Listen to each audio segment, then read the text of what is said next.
Bonjour, aujourd'hui on va voir Go Set a Watchman de Harper Lee. Ça se déroule au milieu des années 50, 1950. Jean-Louise Scout Finch, maintenant âgé de 26 ans, revient à Maycomb, dans l'Alabama, depuis New York pour une visite chez son père, Atticus Finch, âgé et devenu souffrant.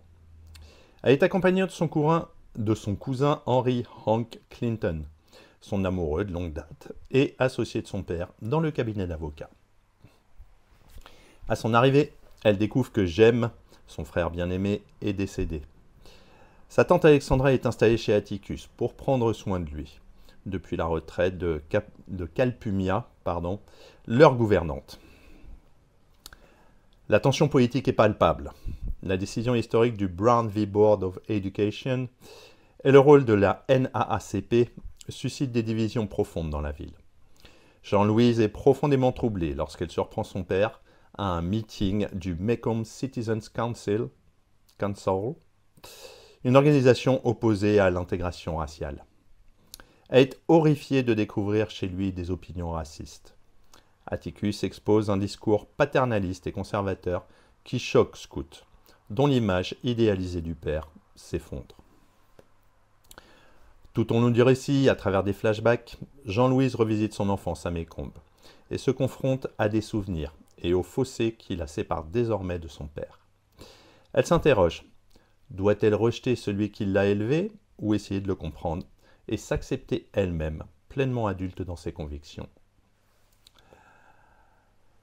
Il y a plusieurs thèmes majeurs dans le livre. Tout d'abord la désillusion et la perte de l'innocence. Ensuite la conscience et les principes.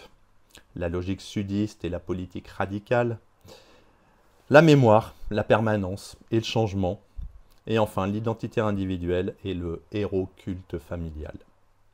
Le texte rédigé avant To Kill a Mockingbird conserve son style lyrique, même si le rythme souffre de moments hachés ou d'un développement inégal.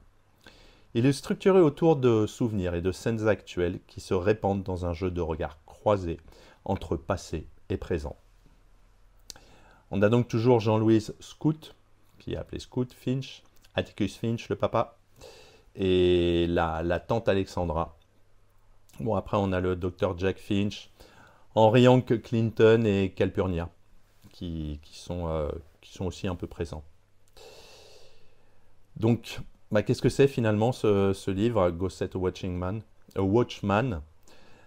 C'est une œuvre complexe et dérangeante. Loin de la revanche apaisée de To Kill a Mockingbird, elle explore la désillusion d'une adulte face à un monde et une figure paternelle idéalisée. Elle force lecteurs et protagonistes à reconnaître que les idéaux hérités peuvent s'écraser face à la réalité et que la croissance personnelle exige de dépasser les mythes familiaux. La puissance du texte, en fait, réside dans son interrogation universelle. Comment continuer d'aimer une personne qui vous déçoit moralement? La fin du roman ne propose pas de réconciliation facile, mais laisse ouverte une quête de conscience autonome. À bientôt.